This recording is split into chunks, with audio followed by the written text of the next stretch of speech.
Welcome to all of you my YouTube channel Arvind sir physics. इससे previous class में हम लोग क्लास 12 फिजिक्स सिलेबस के बारे में डिस्कस किया था। आज हम लोग चैप्टर 1 स्टार्ट करेंगे। चैप्टर 1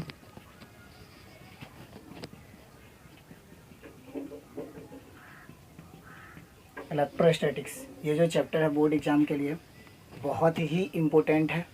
बोर्ड एग्ज़ाम में हर एक वर्ष बीएससी में बीएसईबी में 15 मार्क्स का क्वेश्चन पूछा जाता है। 14 से 15 मार्क्स का क्वेश्चन पूछा जाता है। इलेक्ट्रोस्टैटिक्स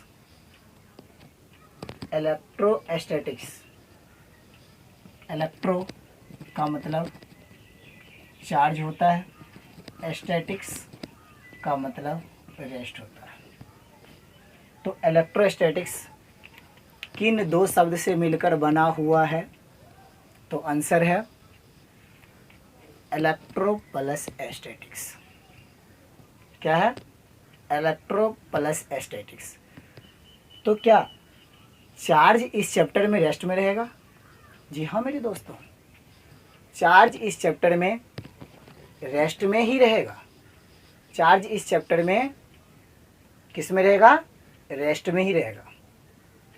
क्या इस चैप्टर में चार्ज रेस्ट में ही रहेगा? तो आंसर है हाँ, इस चैप्टर में चार्ज रेस्ट में ही रहेगा, यानी विराम में ही रहेगा, यानी रुका हुआ रहेगा। चार्ज चल फिर नहीं सकता। तो आपके मन में एक प्रश्न आता होगा कि अगर चार्ज रुका हुआ है तो इस चैप्टर में अध्ययन करेंगे तो चार्ज जब मोशन में होगा तो किस चैप्टर में अध्ययन करेंगे? तो आंसर है current electricity, magnetic effect of current and magnetism, EMI, EMW, alternating current. इस सब में हम लोग क्या करेंगे? चार्ज के मोशन के बारे में अध्ययन करेंगे। तो आप समझ गए होइएगा इलेक्ट्रोस्टैटिक्स के definition.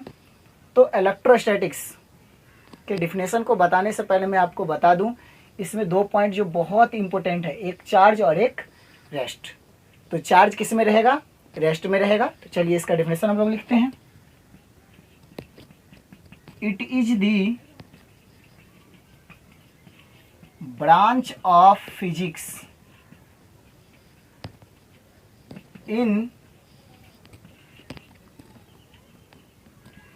in which we deal about charge at rest। यह भौतिकी की ऐसी शाखा है जिसमें हम आवेश के विराम के बारे में व्याख्या करते हैं, अध्ययन करते हैं। हिंदी हुआ।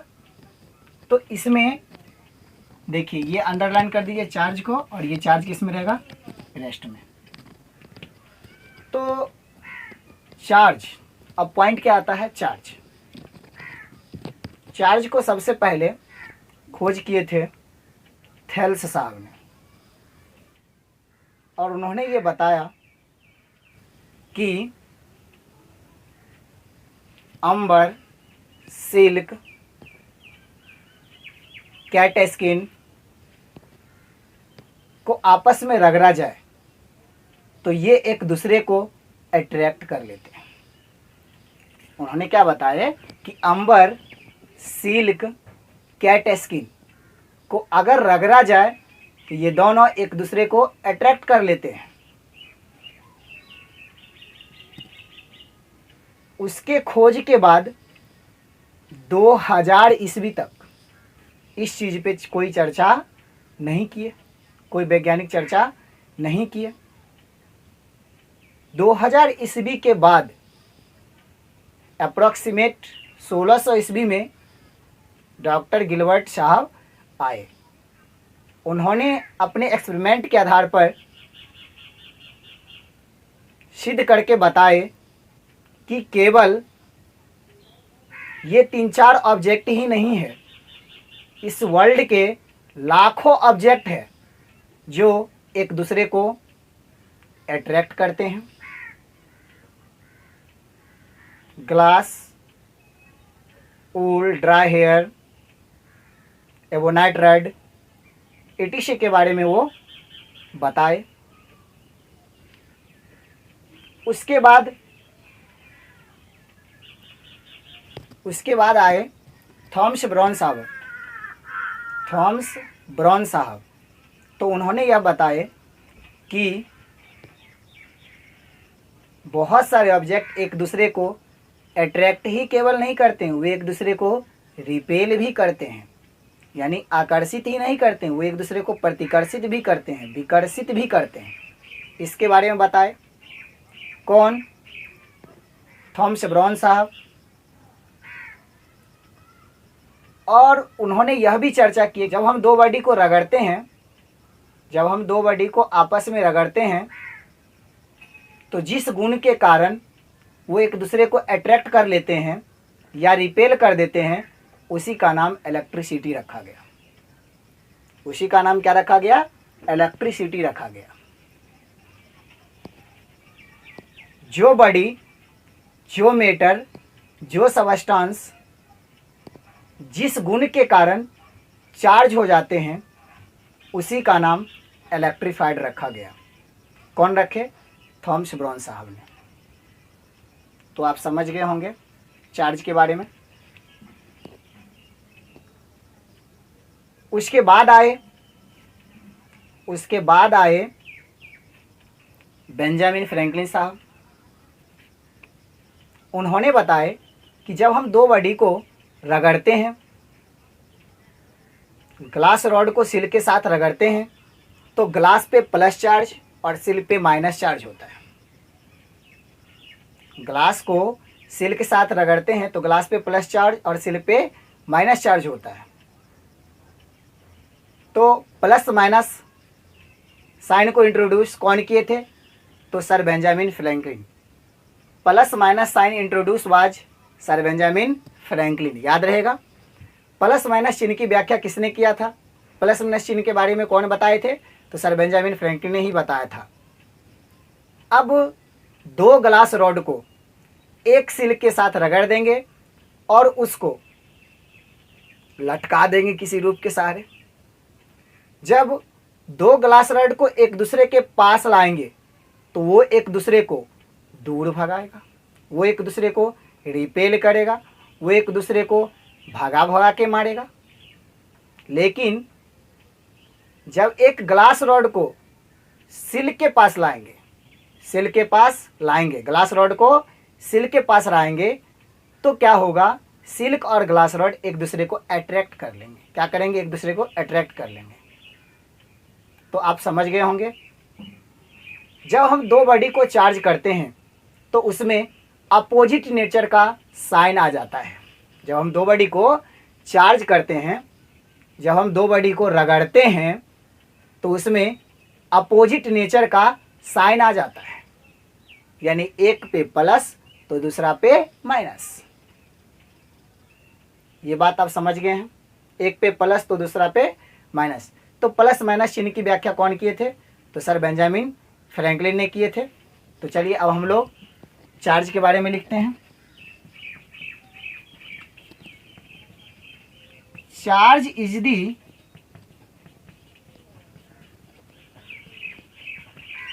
Property of matter due to which it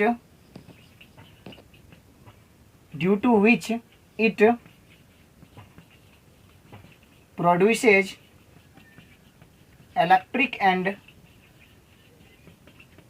magnetic effect. Electric and magnetic effect. आवेश किसी पदार्थ का वह गुण है जिसके कारण यह विद्युत एवं चुंबकीय क्षेत्र उत्पन्न करता है, जिसके कारण यह विद्युत एवं चुंबकीय क्षेत्र उत्पन्न करता है। तो ये क्या है? एक गुण है, एक प्रॉपर्टी है। आवेश किसी पदार्थ का क्या है? गुण है, प्रॉपर्टी है। जिस तरह मास को हम लोग डिफाइन नहीं कर सकते हैं, इस मार्कर की लेंथ को हम लोग डिफाइन नहीं कर सकते हैं। ये क्या है? एक फंडामेंटल क्वांटिटी है। ये क्या है? एक फंडामेंटल क्वांटिटी है। जिसको हम डिफाइन नहीं कर सकते, इसकी लेंथ को डिफाइन नहीं कर सकते, इसकी लेंथ को हम लोग मास से डिफाइन नहीं कर सकते हैं, इसकी लेंथ को हम टाइम से डिफाइन नहीं कर सकते हैं। तो आप सोचिए ये क्या है, फंडामेंटल क्वांटिटी है जिसको हम डिफाइन नहीं कर सकते, परिभाषित नहीं कर सकते हैं। अब सोचिए तो चार्ज क्या है, एक फंडामेंटल क्वांटिटी है। चार्ज क्या है, एक फंडामेंटल क्वांटिटी है। तो चलिए अब हम साफ कर लेते हैं।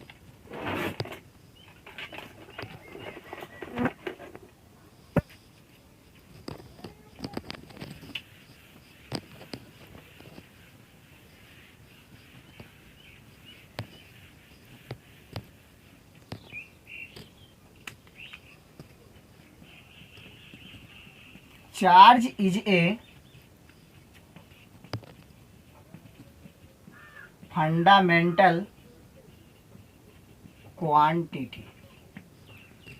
आवेश एक व्युत्पन्न राशि है कि मूल राशि? तो आवेश एक मूल राशि है। Charge is a scalar quantity. जिस तरह मास क्या है, एक अदिश राशि। मास क्या है, एक अदिश राशि। मास क्या है, एक स्केलर क्वांटिटी। उसी तरह चार्ज भी क्या है, एक स्केलर क्वांटिटी। चार्ज को Q से डिनोट किया जाता है।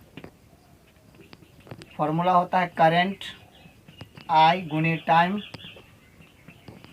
T। Q बराबर I इंटू टी। तो Q बराबर फॉर्मूला क्या हुआ, IT। दोस्तों ये फॉर्मूला बहुत ही इम्पोर्टेंट है, आप ध्यान रखेंगे। Q बराबर क्या है, IT। तो I क्या है, करंट, T क्या है, टाइम। आप समझ गए होंगे। दी SI unit of charge is coulomb. The SI unit of charge is coulomb. Charge का ऐसा मात्रक क्या होता है, कूलम्ब होता है। चार्ज का ऐसा मात्रक कूलम्ब होता है। ये बात तो आप समझ ही गए होंगे।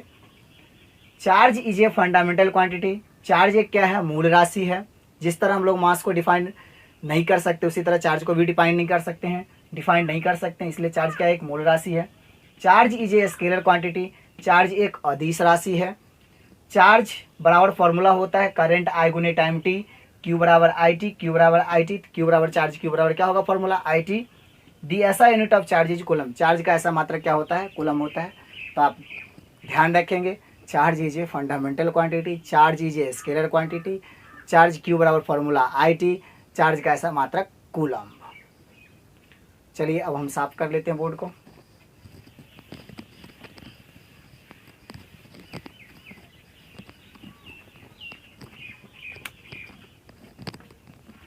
दी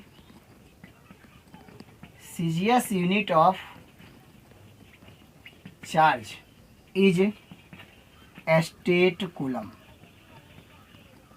दोस्तों आवेश का सीजीएस मात्रक स्टेट कूलम होता है। आवेश का सीजीएस मात्रक स्टेट कूलम होता है। दी largest unit of charge is Faraday. Charge का सबसे बड़ा मात्रक फैराडे होता है। ध्यान रखेंगे आप, चार्ज का सबसे बड़ा मात्रक फैराडे होता है। The smallest unit of charge is Benjamin Franklin. Charge का सबसे छोटा मात्रक बेंजामिन फ्रैंकलिन होता है। तो चार्ज क्या है, charge is a fundamental quantity. Charge एक मूल राशि है। चार्ज एक अदिश राशि है। Q बराबर फॉर्मूला IT होता है। चार्ज का ऐसा मात्रक कूलम होता है। चार्ज का सीजीएस मात्रक स्टेट कूलम होता है। चार्ज का सबसे बड़ा मात्रक फैराडे होता है। चार्ज का सबसे छोटा मात्रक बेंजामिन फ्रैंकलिन होता है। आप याद रखेंगे,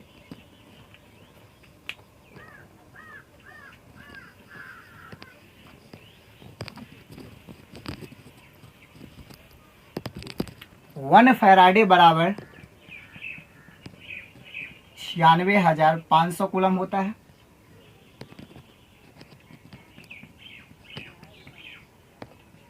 वन कूलम बराबर 3 × 10⁹ स्टेट कूलम होता है। वन अब्सोल्यूट कूलम अर्थात एबी कूलम बराबर 10 कूलम होता है। जी हाँ मेरे दोस्तों, ये बहुत ही इम्पोर्टेंट है एग्जामिनेशन व्यू से। 1 फैराडे बराबर 96,500 कूलम, 1 कूलम बराबर 3 × 10⁹ स्टेट कूलम, 1 एब्सोल्यूट कूलम बराबर 10 कूलम। ये स्टेट कूलम और ये एब्सोल्यूट कूलम, ये दोनों चार्ज का सीजीएस मात्रक है। ये दोनों चार्ज का सीजीएस मात्रक है। ये चार्ज का बिगेस्ट मात्रक है, ये चार्ज का एसआई मात्रक है। ध्यान रखेंगे।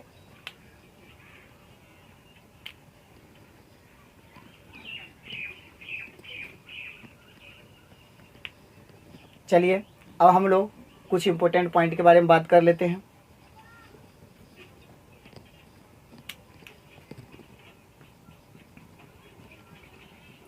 Some important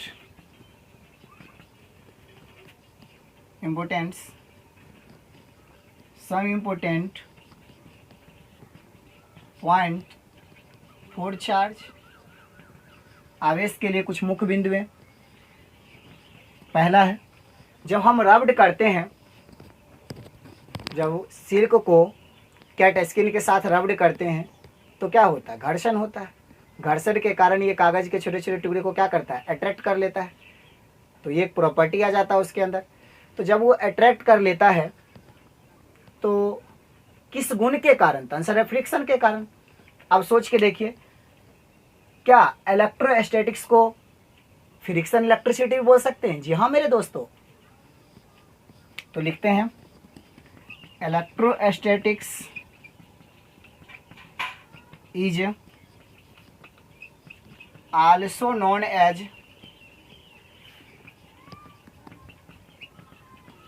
friction electricity because it produces due to friction. Electrostatics is also known as friction electricity. स्थिर वैद्युतिकी को घर्षण वैद्युतिकी के नाम से जानते हैं। Because it produced due to friction, क्योंकि यह घर्षण के कारण उत्पन्न होता है। चलिए हम बोर्ड को साफ कर लेते हैं।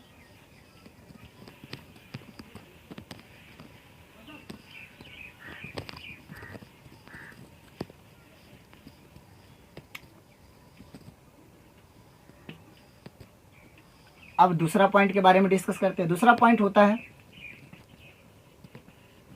अनचार्ज बॉडी और न्यूट्रल बॉडी। अनचार्ज बॉडी और न्यूट्रल बॉडी। तो अनचार्ज बॉडी और न्यूट्रल बॉडी को समझने से पहले हम लोग एटम पे चर्चा करते हैं। ये जो बोर्ड है किससे मिलकर बना हुआ है? तो आंसर है छोटे छोटे एटम से मिलकर के किस चीज़ का निर्माण हुआ है? एक बोर्ड का निर्माण हुआ है। हर एक दुनिया में जितना भी सबस्टेंस है सब किससे मिलकर के बना हुआ? तो आंसर है एटम से मिलकर के बना हुआ होता है।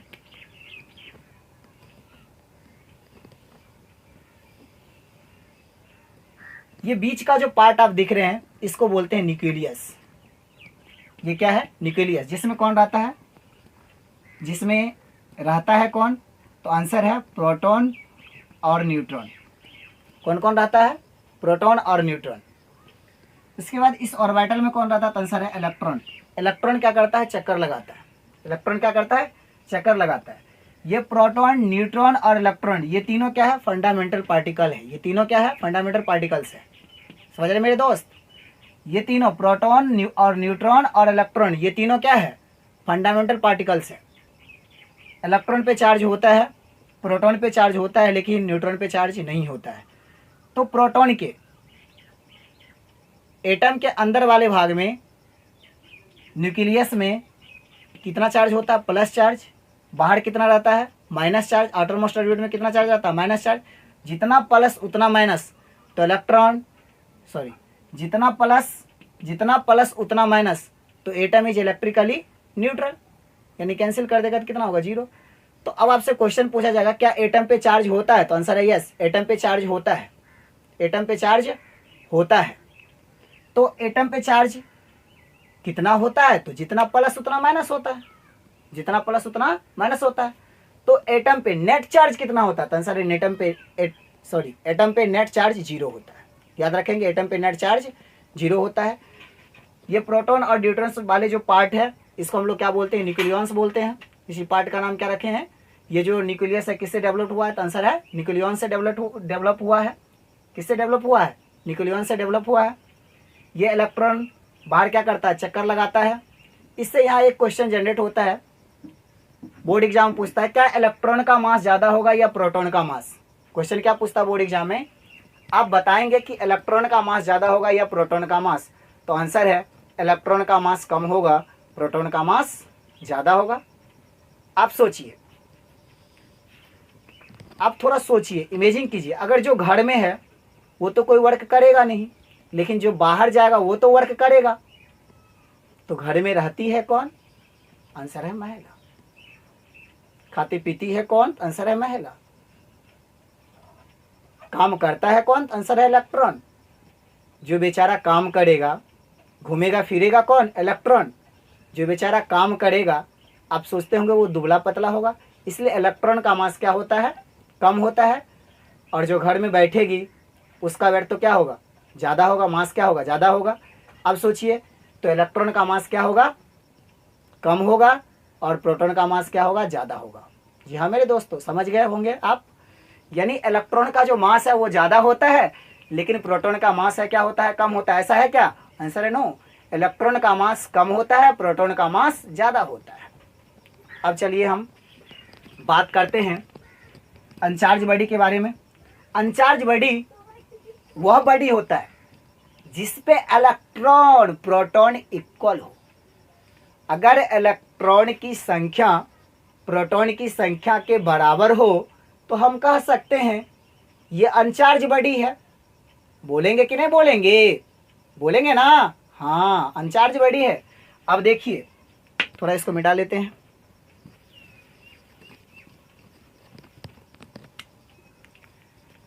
If number of electron is equal to number of proton, then it is called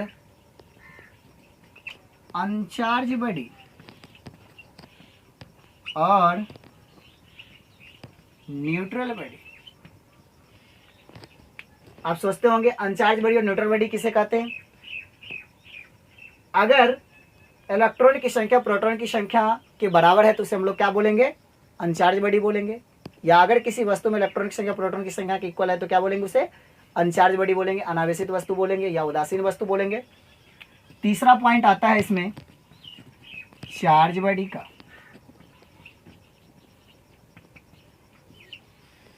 अब बात यह है कि आवेशित वस्तु किसे बोलेंगे, आवेशित वस्तु किसे बोलेंगे। आवेशित वस्तु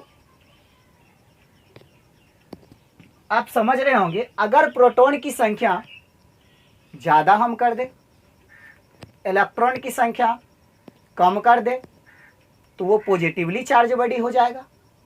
लेकिन इलेक्ट्रॉन की संख्या कम कर दे और प्रोटॉन की संख्या बढ़ा दे तो भी वो पॉजिटिवली चार्ज बॉडी होगा। लेकिन इलेक्ट्रॉन की संख्या बढ़ा दे, प्रोटॉन की संख्या कम कर दे तो क्या होगा, निगेटिवली चार्ज बॉडी होगा। तो क्या अगर कोई बॉडी पॉजिटिवली चार्ज है तो क्या वो चार्ज नहीं है। जी हाँ मेरे दोस्तों, चार्ज है। अगर कोई बॉडी निगेटिवली चार्ज है तो क्या वो चार्ज नहीं है, तो आंसर है चार्ज है। तो अब सोचिए, चार्ज बॉडी को डिफाइन करना कितना आसान हो गया। दोनों जब चार्ज है तो हम बोल सकते हैं अगर प्रोटॉन की संख्या क्या हो, अधिक हो, इलेक्ट्रॉन की संख्या क्या हो, कम हो, तो ये किसका हो जाएगा, ये किसका होगा, पॉजिटिवली चार्ज बॉडी का।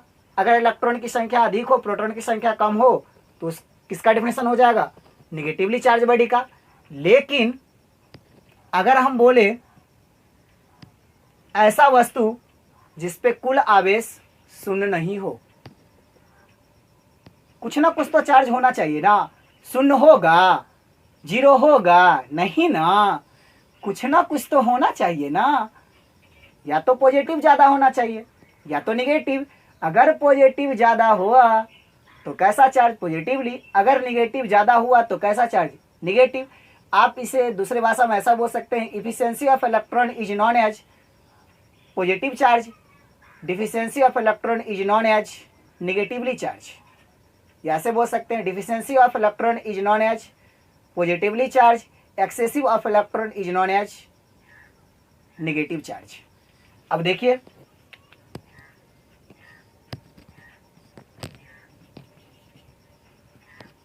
If number of electron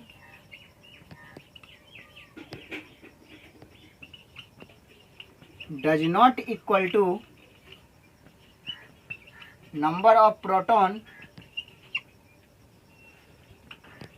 in a body, then it is called charge body।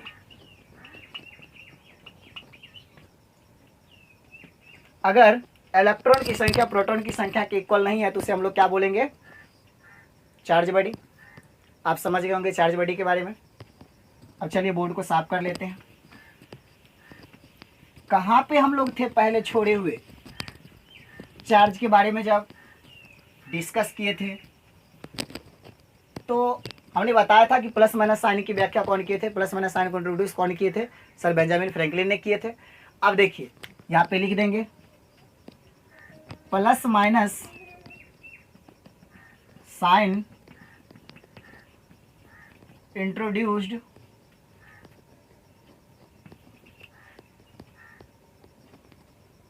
was by Sir Benjamin Franklin. Plus minus चिन्ह की व्याख्या कौन किए थे? सर बेंजामिन फ्रैंकलिन ने किए थे। अब आपको पता चल गया होगा चार्ज कितने टाइप का होता है। तो चार्ज दो टाइप का होता है। चार्ज कितने टाइप का होता है? चार्ज दो टाइप का होता है। मान लेते हैं first negative charge, second positive charge. Excess of electron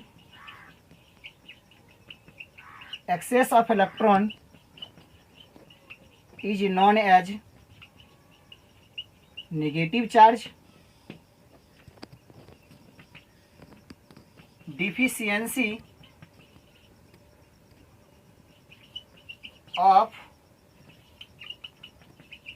electron is known as positive charge. जी हाँ मेरे दोस्तों, आप समझ गए होंगे।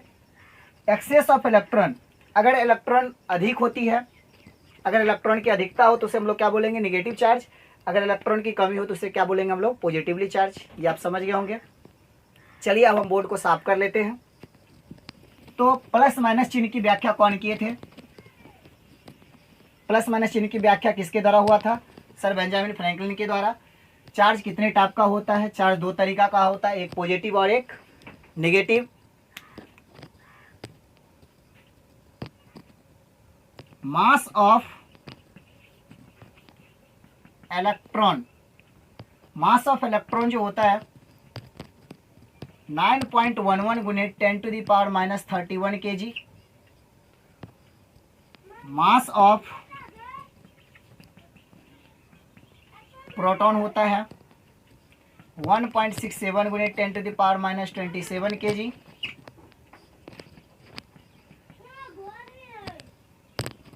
चार्ज ऑन इलेक्ट्रॉन -1.6 गुने 10⁻19 कूलम। चार्ज ऑन प्रोटॉन होता है +1.6 गुने 10⁻⁻⁴ 19 कूलम। अब देखिए यहाँ पे कितना का अंतर है माइनस का, कितना का अंतर है प्लस का। इसमें कितना चीज़ का अंतर है, एक माइनस और एक प्लस का, बाद बाकी ये दोनों चीज़ सेम है। तो ये दोनों क्या चीज़ सेम है, तो आंसर है मैग्नीट्यूड सेम है। तो इलेक्ट्रॉन का चार्ज प्रोटॉन के चार्ज के किसके बराबर होगा, तो आंसर है मैग्नीट्यूड के बराबर होगा। किसके बराबर होगा, मैग्नीट्यूड के बराबर होगा, याद रखेंगे आप। तो इलेक्ट्रॉन पे जो चार्ज होता है नेगेटिव देख रहे हैं, प्रोटॉन पे जो चार्ज होता है पॉजिटिव होता है। इसलिए मैंने बोला था आपको एटम में जितना प्लस उतना माइनस। अगर 5 प्लस तो 5 माइनस, 4 प्लस तो 4 माइनस, 3 प्लस तो 3 माइनस, यानी 3 अंदर तो 3 बाहर, यानी 3 प्लस अंदर में है तो 3 माइनस बाहर में है। इसलिए सो एटम इज इलेक्ट्रिकली न्यूट्रल। आप समझ गए होंगे। अब देखिए ये प्लस और ये माइनस का यहाँ पे झंझट है, तो यहाँ पे इसको हम बोल सकते हैं कि इलेक्ट्रॉन का जो चार्ज है प्रोटॉन के चार्ज के इक्वल होता है। कब होता है, जब दोनों का मैग्नीट्यूड क्या हो, सेम हो। मैग्नीट्यूड दोनों का क्या होना चाहिए, सेम होना चाहिए। या ऐसे बोल सकते हैं इलेक्ट्रॉन का मैग्नीट्यूड के बराबर होता है कौन चार्ज, प्रोटॉन का चार्ज। यानी इलेक्ट्रॉन का आवेश प्रोटॉन के आवेश के इक्वल होता है। तो कब इक्वल होता है, तो मैग्नीट्यूड के इक्वल होता है। अब देखिए यहाँ से चार्ज के बारे में, मास ऑफ इलेक्ट्रॉन 9.11 10⁻³ kg, यानी इलेक्ट्रॉन का द्रव्यमान 9.11 10⁻³ kg होता है। प्रोटॉन का द्रव्यमान 1.67 10⁻27 kg होता है। इलेक्ट्रॉन पर आवेश -1.61 10⁻19 कूलम होता है। प्रोटॉन पर आवेश +1.61 10⁻19 कूलम होता है। इतना तो आप समझ ही गए होंगे। यहाँ तक समझने में कोई दिक्कत का सामना तो नहीं करना पड़ रहा होगा। अब देखिए हम लोग बात करते हैं, अगर हम किसी बॉडी को चार्ज करते हैं, अगर हम किसी बॉडी को चार्ज करते हैं तो उसमें जाता है कौन, तो आंसर है उसमें जाता है इलेक्ट्रॉन। क्या कभी प्रोटॉन जाता है, तो प्रोटॉन कभी भी नहीं जाता है। ध्यान रखेंगे आप, कभी भी प्रोटॉन नहीं जाता है। अगर हम किसी वस्तु को चार्ज करते हैं तो उसमें जाता है कौन, तो अगर किसी बॉडी को चार्ज करते हैं तो उसमें जाता है केवल और केवल इलेक्ट्रॉन। चलने का काम कौन करेगा, इलेक्ट्रॉन। तो प्रोटॉन न्यूट्रॉन जाता नहीं है, तो प्रोटॉन न्यूट्रॉन जाता नहीं है। ये बात आप ध्यान रखेंगे। न्यूट्रॉन पे चार्ज 0 होता है, न्यूट्रॉन का मास होता है। प्रोटॉन पे चार्ज होता है, प्रोटॉन का मास होता है। अब सोचिए, अगर हम किसी बॉडी को चार्ज करते हैं उसमें जाने का काम करता है कौन, कौन, इलेक्ट्रॉन। ध्यान रखेंगे एक पॉइंट हम जो बता रहे हैं, एक चार्ज बॉडी एक अनचार्ज बॉडी को कितना चार्ज दे सकता है, एक चार्ज बॉडी एक अनचार्ज बॉडी को कितना चार्ज दे सकता है। यानी एक आवेशित वस्तु एक अनावेशित वस्तु को कितना आवेश दे सकता है मेरे दोस्तों। तो एक चार्ज बॉडी एक अनचार्ज बॉडी को कितना देगा, तो अपने के आधा देगा। एक बॉडी से दूसरे बॉडी में इलेक्ट्रॉन का ट्रांसफ़र, एक बॉडी से दूसरे बॉडी में इलेक्ट्रॉन का ट्रांसफ़र तब तक होगा जब तक कि दोनों पे समान परिमाण का आवेश न हो जाए या विभव न हो जाए। ध्यान रखेंगे आप। मान लेते हैं 10 कूलम का चार्ज है,